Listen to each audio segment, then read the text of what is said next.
Saludos a todos. Hoy nuevamente en nuestro canal YouTube con un nuevo video para todos ustedes. Hoy desde la sede de nuestros aliados MDO Radio en Caracas, lo pueden escuchar a través de la internet a nivel nacional e internacionalmente. Hoy nos abren las puertas de su casa para grabar desde aquí. Estamos desde temprano, dimos un curso de formación temprano y luego decidimos grabar aquí. Muchísimas gracias a ellos, síganlos, aquí les dejamos las redes sociales de la radio para que puedan disfrutar de su programación. Aquí estamos hoy Luis Daniel Álvarez, María Elvira Rodríguez y Manuel Rojas Pérez para hablar de un tema súper en boga para Latinoamérica, que son las nuevas políticas emergentes o las tendencias políticas que hay hoy en día en la región. Y bueno, desde el año pasado todo el globo terráqueo está formando elecciones presidenciales. Este es el año en que más elecciones hay. Y bueno, eso da la pregunta de si la democracia está en riesgo, Luis Daniel. Yo diría que sí, está en riesgo porque vivimos una era posmoderna donde absolutamente todo está en entredicho. Los cánones, los valores, las ideas que nos han sembrado desde siempre empiezan a cuestionarse. Es común que la gente cambie de partido como cambian de camisa, que la gente empiece a buscar alternativas, incluso que se terminan alejando de los parámetros tradicionales. Y hay en muchos casos, producto de la misma situación de crisis que viven los países, una nostalgia totalitaria, donde la gente empieza a plantearse si será necesario el uso de la fuerza, que haya una capacidad real de imponer, que a la gente tengan que gritarle. ¿Tú estás hablando de Bukele? Por ejemplo, estoy hablando de Bukele. Eso me pareció. O podríamos me pareció igualito. O podría ser, por ejemplo, el fenómeno Milei, que también va allí. ¿Y Maduro? ¿No está hablando de Maduro también? Es que absolutamente toda la democracia en riesgo. Sí, Nicaragua. O sea, habría que hacer el ejercicio, María Elvira, Manuel, a lo mejor más fuerte todavía, de ver dónde hay democracias plenas, no en el continente, en el mundo. ¿Qué países tienen verdaderos sistemas de separación de poderes, de respeto? Porque uno se pone a ver lo que acontece en Colombia respecto a la independencia de los poderes, preocupa. Lo que está ocurriendo en Ecuador con las medidas del gobierno frente a las acciones de fuerza, la descomposición política en Perú, la situación política que se viene evidenciando en Chile, lo que pasa en Centroamérica, la novela en lo que se convirtió la toma de posesión de Bernardo Arévalo. Entonces uno dice, bueno, ¿hasta dónde puede hablarse de un sentido democrático? ¿Se defiende la democracia como hay que hacerlo?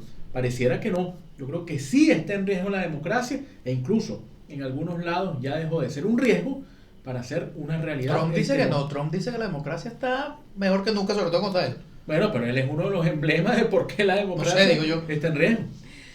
Fíjense, chicos, yo creo que obviamente la pregunta es pertinente y va con el tema que estamos hablando el día de hoy, pero en una época de nuestra historia nosotros hablábamos sobre tendencias ideológicas en los países y yo creo que hoy en día el tema de la ideología se ha desdibujado un poco y se ha definido a los sistemas de gobierno en 4 categorías grandes y que tienen que ver con el tema de la democracia, si son democracias plenas, si son democracias débiles o son sistemas híbridos o de plano son autoritarismo. Entonces yo quisiera que habláramos un poco sobre esa transición de cuando hablábamos de pura ideología, de como contenido de pensamiento político a esta clasificación de los sistemas de gobierno que ya no tienen, porque pudiera ser perfectamente que un autoritarismo vaya de derecha o de izquierda, pero igual son autoritarismos. Esa es la tesis de Guides. Y cuando hemos hablado, incluso en los live nuestros, que Guides dice ya no hay izquierdas y derechas. Ahora lo que hay es democracia, dictadura. Uh-huh. Bueno, pero, a ver, ahí comienza un tema sobre cómo se va. Primero, ¿qué se define por democracias? Yo ahí, por ejemplo, yo tengo una discrepancia importante con estos índices con estos índices de democracia que a veces vemos, por ejemplo, de Economist, tú ibas a hablar, creo que tú tienes un poco que hablar sobre ese tema.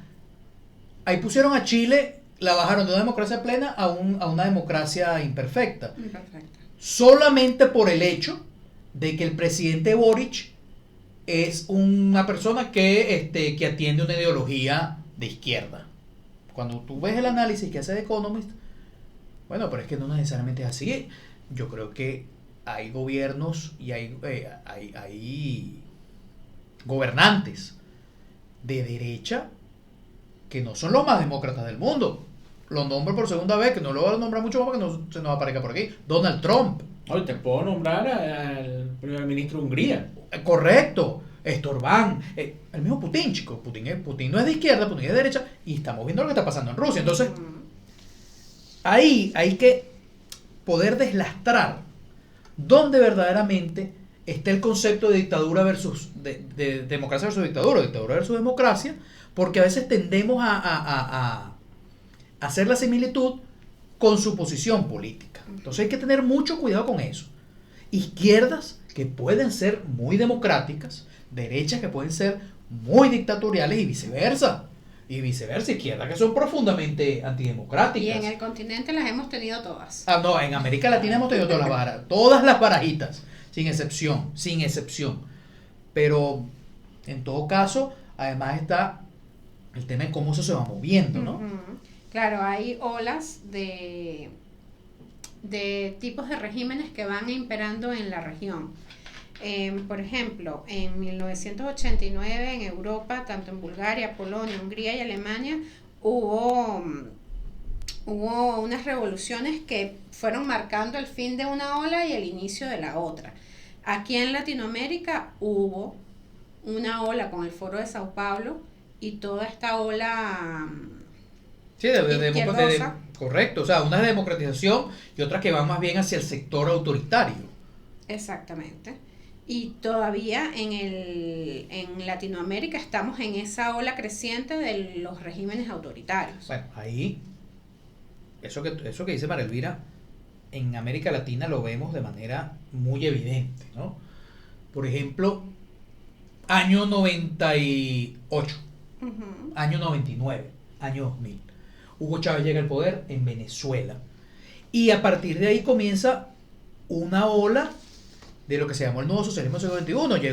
Llegó Evo Morales a Bolivia, llegó Lucio Gutiérrez a Ecuador al poco tiempo, llegó Lucio Gutiérrez a Perú. No, Lucio Gutiérrez a Ecuador. Sí. Y llegó Correa también. Llegó Lula. Llegó Lula. Después vinieron los Kirchner. Después al poquito rato vino Néstor Kirchner. Es decir, un proceso donde toda esa izquierda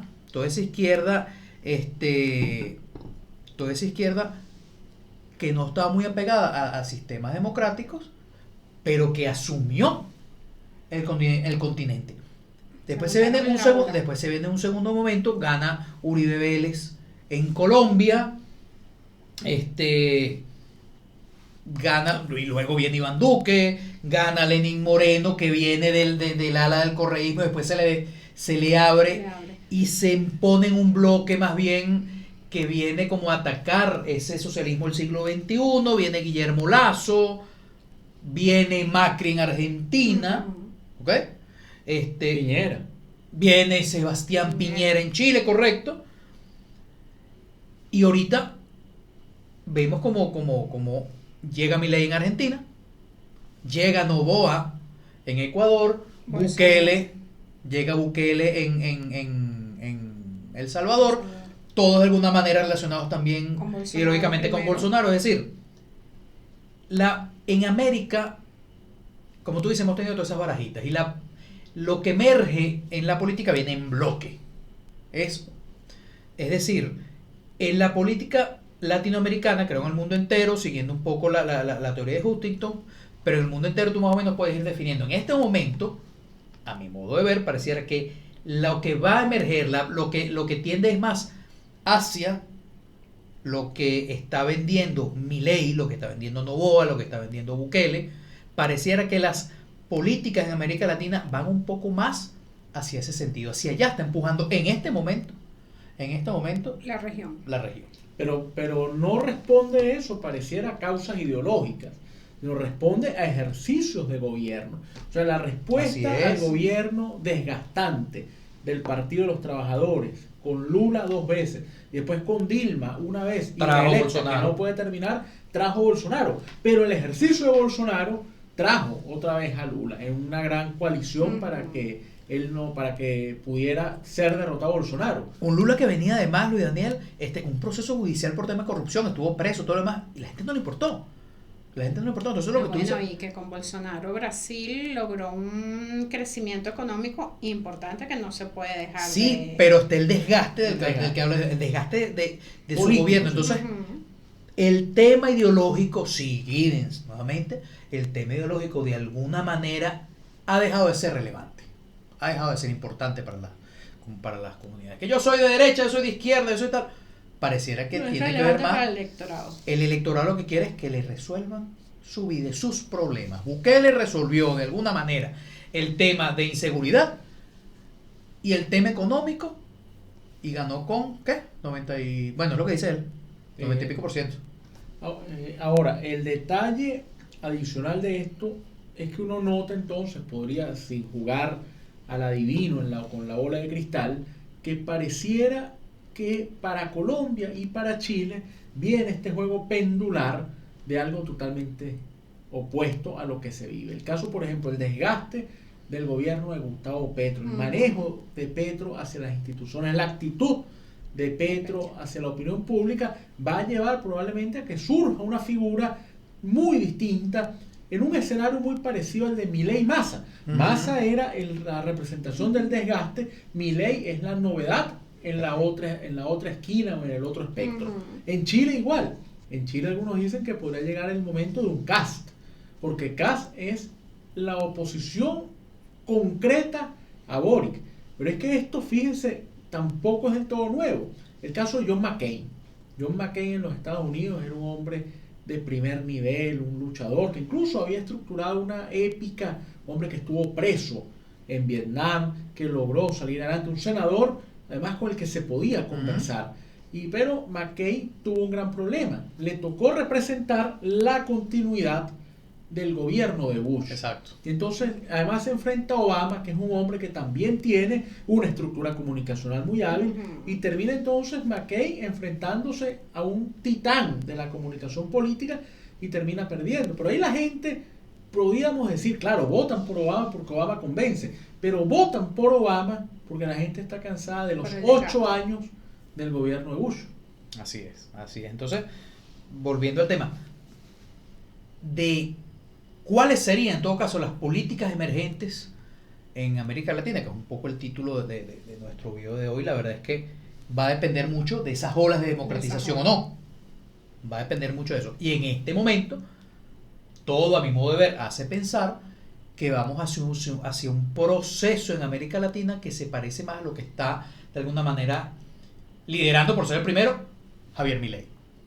¿Es bueno? ¿Es malo eso? Mira, no lo sé. Yo no sé más bien si no lo está liderando Milei, sino que ya tuvimos la primera experiencia con Trump en los Estados Unidos. No sé si más bien Trump sea el que le abre la puerta a los Bolsonaro, el que le abre la puerta a los Bukele, el que le abre la puerta a los Milei, a los Noboa. Porque esa era la primera identidad.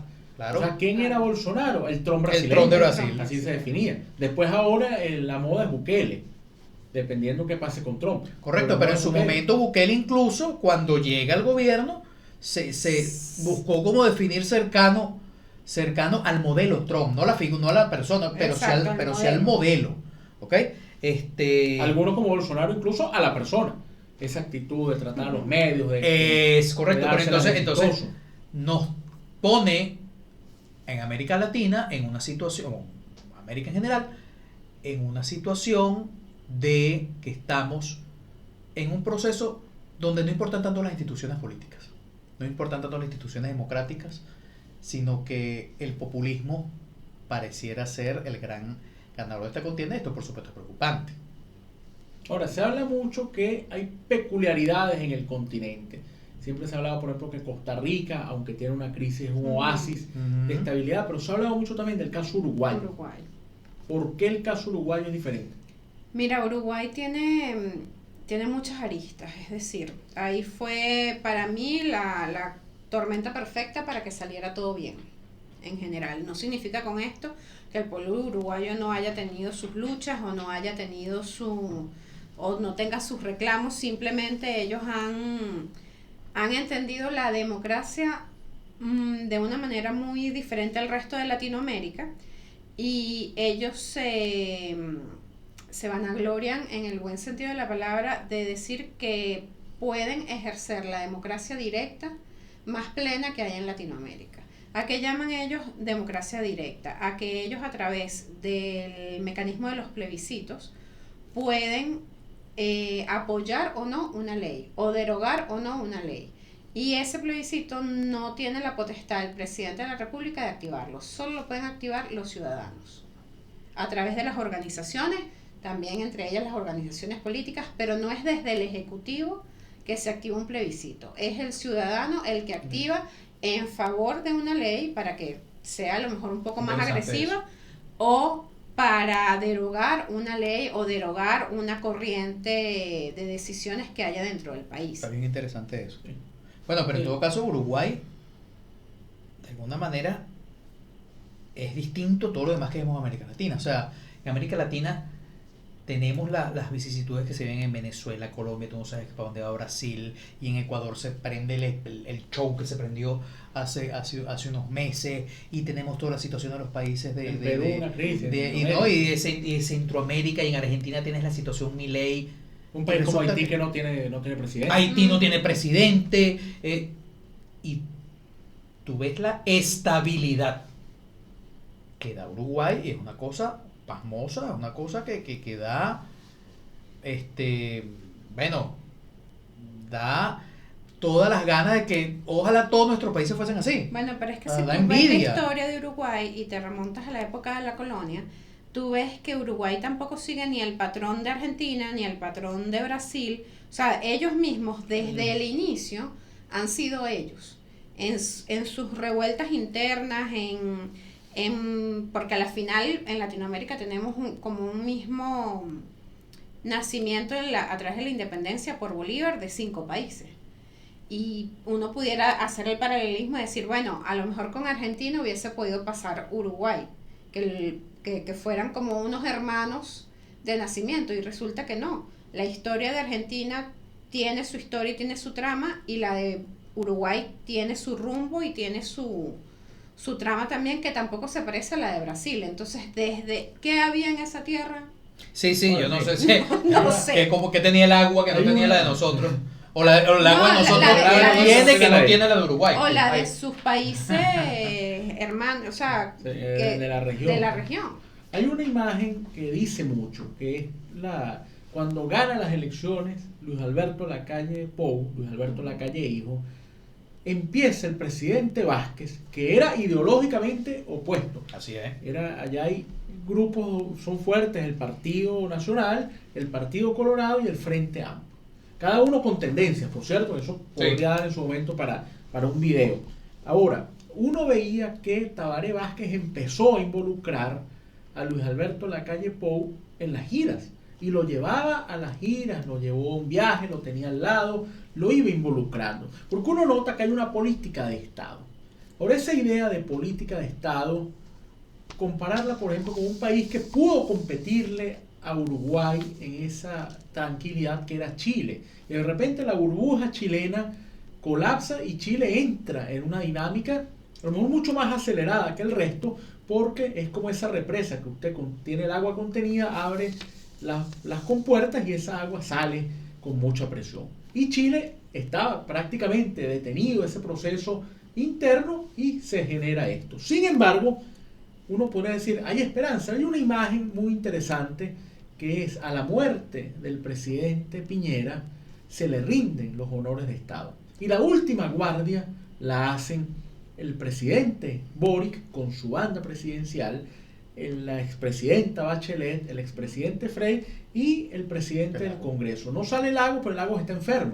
Lagos lamentó no poder ir. Uno dice, caramba, hay esperanza porque hay noción de Estado. Pero la imagen, por ejemplo, en medio de esta discusión que estamos dando de un Gabriel Boric. Gabriel Boric llegó a decir, como un gran estadista, yo creo que enaltece en medio de todo esto, dice, caramba, fuimos muy duros con Piñera, porque uno recuerda a Boric. Boric era el manifestante que salía por el tema de una educación gratuita, de una educación pública, trancar las calles, enfrentarse a la policía, y hoy vemos al mismo Boric que hizo eso contra Piñera, con su banda presidencial, diciendo, presidente, usted desde su tribuna luchó por hacer un Chile grande. Entonces, gente como Boric se desmarca de todo este entramado que estamos hablando. Es que el tema Boric, la verdad es que es un tema de estudio y de análisis que nos va a llevar años estudiar a Gabriel Boric, porque a veces parece que no es latinoamericano, no tiene sangre latinoamericana, no le corre de verdad por las venas, es lo que a veces pareciera, pero es que no es solo Boric, es todo lo que estamos viendo en Chile. El gobierno de Boric está montado fundamentalmente en partidos de izquierda radical chilena. Su principal mano derecha, Camila Vallejo, es la líder del Partido Comunista de Chile. ¿Ok? Y a pesar de eso, allá no se están viendo ataques a la propiedad privada, allá no se está viendo ataques a sectores de oposición. Allá se está viendo un respeto que no es usual en lo que estamos viendo en América Latina. Uruguay, vuelvo un momentico a Uruguay, hace poco, no recuerdo si fue para la toma de posición de Milei, del mismo Boric, y viajaron los expresidentes, todos iban en el mismo avión, iban a la calle Pou, con Pepe, con Tabaré Vázquez, con otro expresidente, con Sanguinetti, con Julio María Sanguinetti. Iban todos, y eso fue una imagen de verdad espectacular. Lo de Chile lo mismo, lo de Chile hay esa apertura, pero entonces yo te hago una pregunta, Luis Daniel, viendo esos dos bloques que parecieran distintos, todo lo de América Latina, te hago una pregunta muy rápida. En este tema de las políticas emergentes de América Latina, ¿afecta lo de Ucrania-Rusia, esa guerra, afecta lo de Israel a nuestros países? Y les hago a los dos una última pregunta. Todo esto nos lleva a pensar que el populismo es el gran ganador de América Latina.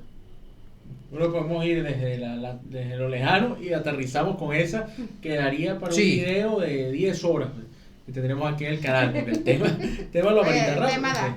Rápidamente, el tema Rusia-Ucrania y el tema Israel-Palestina, más allá de la coyuntura Israel-Hamas, sí afectan en la medida en que Rusia tiene una política de intentar condicionar a los gobiernos, no solo en América, en el África. Rusia tiene una expansión importante en países africanos. Tratando de hacer lo que hizo la Unión Soviética. Y algunos dicen que más que la Unión Soviética, llevando adelante un modelo muy similar al zarismo. El zarismo que se expande absolutamente en una visión totalizante y totalitaria. Pero está ese caso, lo está intentando también en la zona de influencia asiática y en América. Entonces, con giras constantes del señor Lavrov, el canciller, con una presencia fuerte a financiar ciertas actividades. Entonces, esa impronta, esa imagen, esa huella que Rusia trata de dejar, sí condiciona este escenario. Y el tema de Israel también, porque tradicionalmente los países de la región han mostrado su preocupación. Algunos, como Venezuela, han hablado de una solución de 2 países para la zona del Medio Oriente, pero la dinámica interna ha llevado incluso a que se creen divisiones en torno a este tema. Uno ve a un Javier Milei abiertamente seguidor de Benjamín Netanyahu.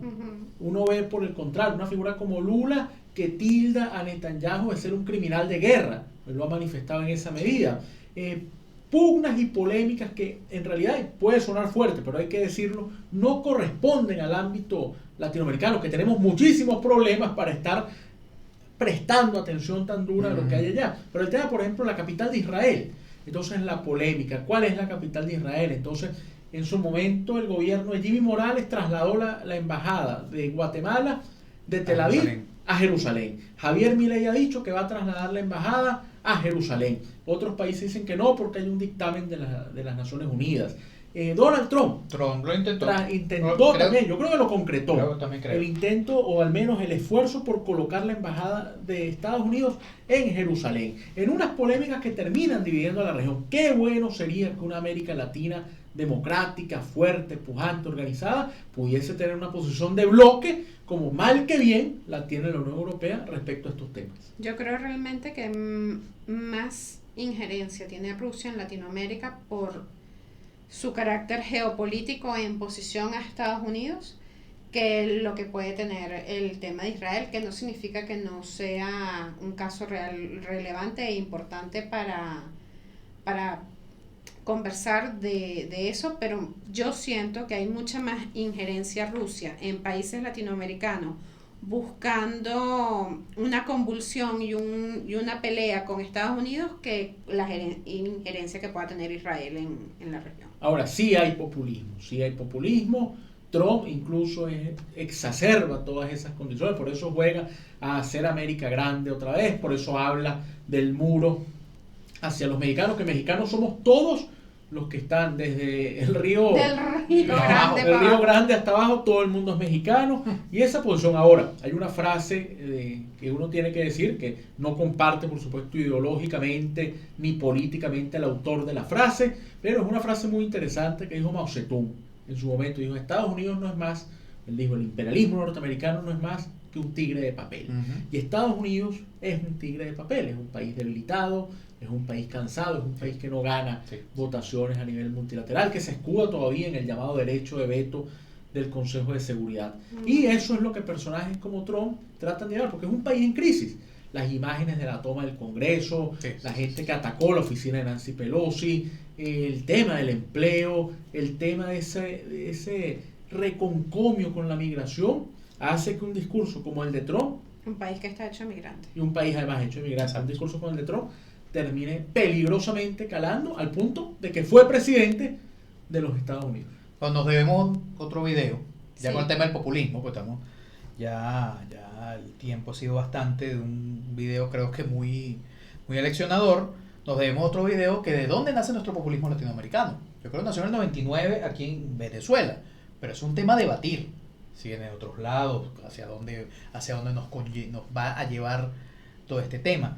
Pero en todo caso, en Policreativa Consultores seguimos trabajando, analizando de todos estos temas de política que a ustedes les interesa. Hoy, desde la sede de NDO Radio, NDO Academy, nuestros aliados en todo esto que estamos haciendo. Muchas gracias y los invitamos a seguir viendo nuestro canal YouTube.